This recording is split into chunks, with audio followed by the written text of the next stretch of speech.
மதுரையில் நடைபெற்று வரும் திமுக பொதுக்குழு கூட்டத்தில் நிர்வாகிகளுக்கு அசைவம் சைவம் என பிரம்மாண்ட விருந்து பரிமாறப்பட்டு வருகிறது.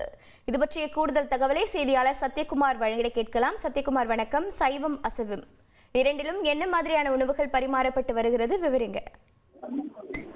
வணக்கம். இன்று பார்த்தோமேனால் மதுரை இந்த உத்தங்குடி பகுதியில் இருக்கக்கூடிய இடத்தில் திமுக பொதுக்குழு கூட்டமானது இன்று காலை முதல் தொடங்கி நடைபெற்று வருகிறது.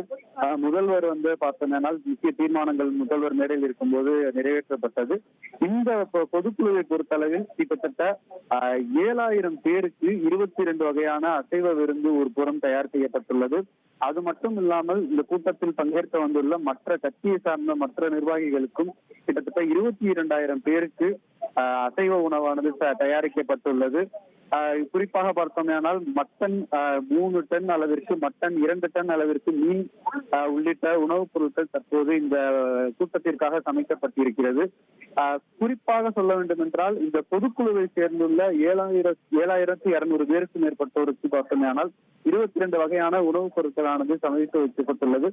தற்போது இந்த கூட்டத்தில் பங்கேற்றுள்ள சிறப்பு அழைப்பாளர்களுக்கு இந்த விருந்தானது தொடங்கி நடைபெற்று வருகிறது.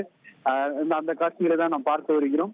இதைத் தொடர்ந்து இன்னும் சற்று நேரத்தில் முதல்வரும் இதே அரங்கில் இந்த கூட்டத்தில் பொதுக்குழு உறுப்பினர்களுடன் அமர்ந்து உணவு உண்பதாக தகவல்கள் வெளியாகியுள்ளது.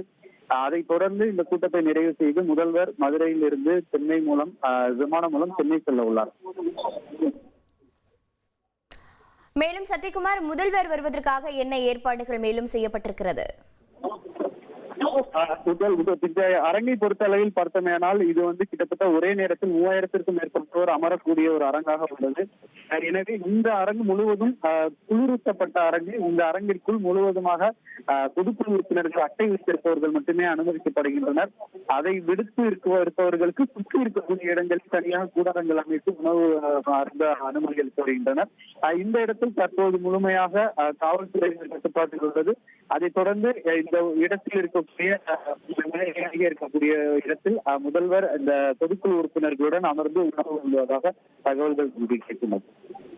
உங்களுடைய தகவல்களுக்கு நன்றி சத்யகுமார்.